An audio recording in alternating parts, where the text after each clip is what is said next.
So I don't always know everything about a story before I start writing it, and I like that. Because as I write it, I'm being told a story too. Uh, if I knew everything, I guess writing it would then kind of become a chore.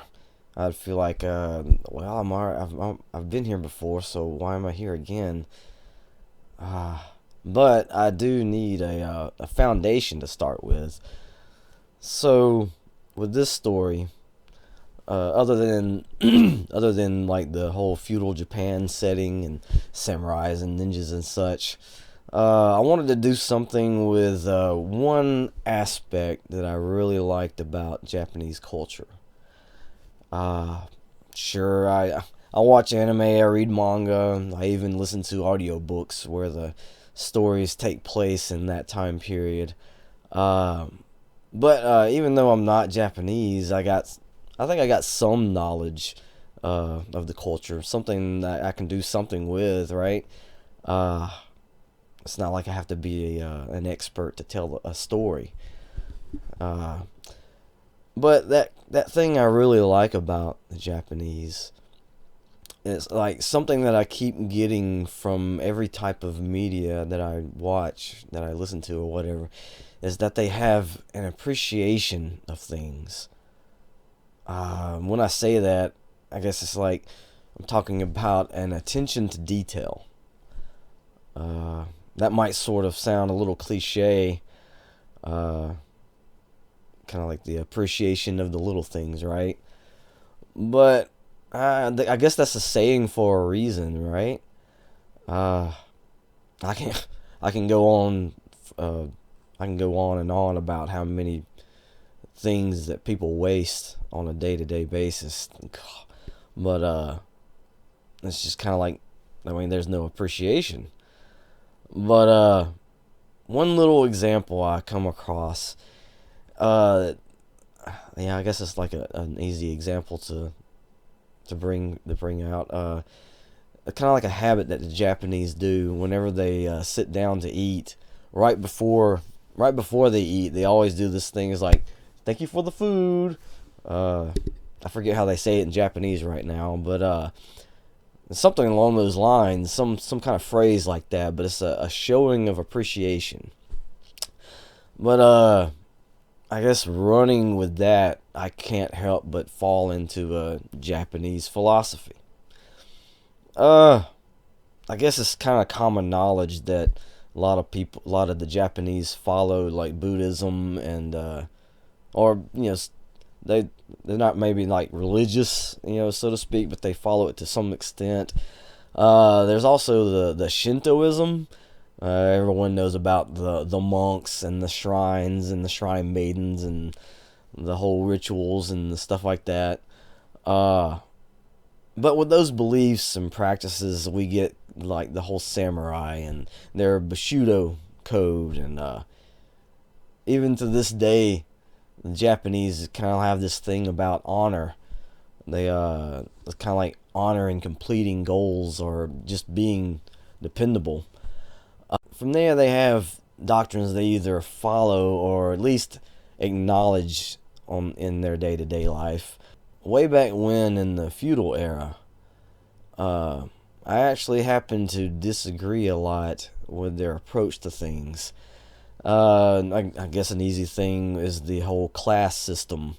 Uh, it's easy to figure out that the higher class would always treat the lower class poorly, and then there's this whole attitude of like, when somebody messes up, makes a mistake, seems like death was the result of, was the consequence of any slip up and all that. And it's like, my gosh, it almost seemed like they were like bloodthirsty.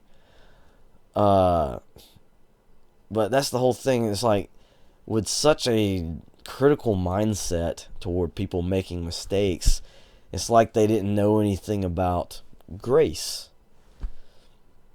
In Scripture, we learn that we're given grace from God Himself. because we do make mistakes. But we're trying to get things right. We're trying to do it right, but we need a chance to try and try again to get it right. We need room to learn. Therefore, that's what grace is, the room to be able to walk it out, to figure it out, so we can eventually grasp it. So I'm saying all of this to talk about my novelette, Kakehashi. Of course, yeah, that's a Japanese word. And to make the long story short about where I got the title, it's the Japanese name of a type of camellia. And it translates to suspension bridge. And from the research I did, Samurai happened to really like this blossom, so score. So there's this thought I had, getting from one point to the next, from not knowing to knowing, you might need a bridge. So kind of like, yeah, you can easily use that as a metaphor. And what better place to use that than in a Japanese story? So taking that, I wanted to debate that rigidness of the older Japanese customs. I wanted to really target that rigidness, especially because of how I thought it was very immature. Going back to scripture, if you've heard the stories, who was it that Jesus himself argued with the most? It was the religious leaders. They were pulling from the law. I find it fascinating how God works. I wonder if people ever considered why the people of Israel were always referred to the children of Israel. You can look at it this way: is well, and at the beginning, it's like God was raising up a nation of people, and they were to be an example to the rest of the world. They were supposed to show how God meant for things to be, right? But they had to learn how to do it. So they didn't just know it. So they had to start off as children and be taught. I guess the easiest thing to learn is like there are consequences to bad actions. Pain is a teacher, right? Fire hot, whatever the heck. Yeah, kids are always asking why their parents won't let them do something, and then, and the parents that have that go-to phrase of, because I said so, right? It might seem like a cop-out, but at the same time, it's actually wise, because they might not be able to explain it to the child in a way that they'll understand. I mean, they don't have the mindset, the knowledge, the experience in life to understand why the parent is telling them no. It's only until later on that the kid will understand and be like, oh, okay, I get it now. So I guess it's like keeping it simple gives the children that point to grow from. Another subject. Have you ever heard someone talk about the letter of God's law versus the spirit of God's law? It's like the letter the letter is kind of like just that, straightforwardness is like, don't do this or you can't do that. You're too young, so to speak. Going to the New Testament, the Apostle Paul, he refers to it, or he refers to it as there's the difference between milk and meat. The churches he kept in contact with weren't ready for the deeper spiritual things because they haven't grasped the basics yet. The deeper things being the meat, the basics being the milk.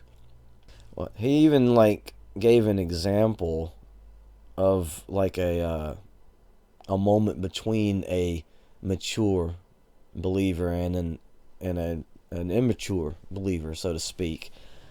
Someone who was new, who was like immature, or just taught to stay away from certain things, right?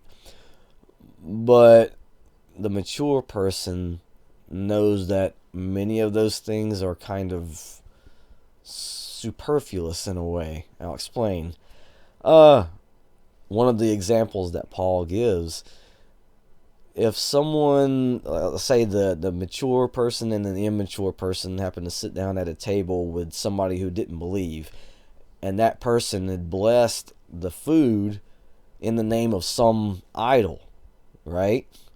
Well, the mature person wouldn't eat that food because of the immature person. The immature person doesn't know that the idol is nothing. It's just a made up thing, that there is no blessing coming from an idol, that the food is just fine, right? But for the sake of the immature believer, the mature reader, the mature believer acts accordingly.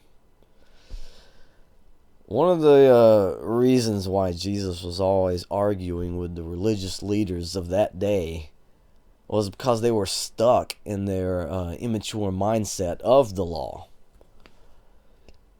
The truth is that God made the earth for man.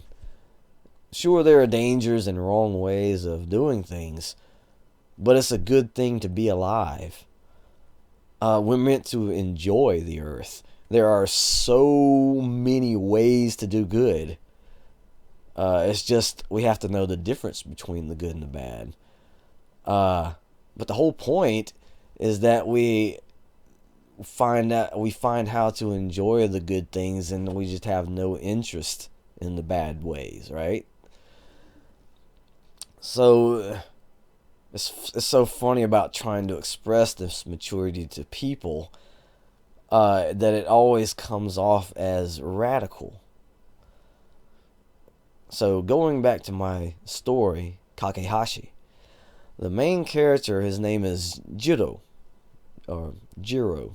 He just left a school and his teacher because of that discipline that was stuck in its ways. There was no room for growth. A lot of it had to do with the culture back then. It's that rigidness I referred to earlier. So he's the whole point of the story is he's wanting to test out his thoughts on life, this freedom, so to speak. And so he goes to a nearby village, or just some village, to test them out. And already he's targeted by individuals who claim to be the caretakers of the village. Now, there are some fight scenes and all of that, but this story is more of a drama. Dialogue in motion, so to speak. Almost like a play. Because the conversations are at the forefront of most of the scenes. Judo talks his way out of things instead of fighting.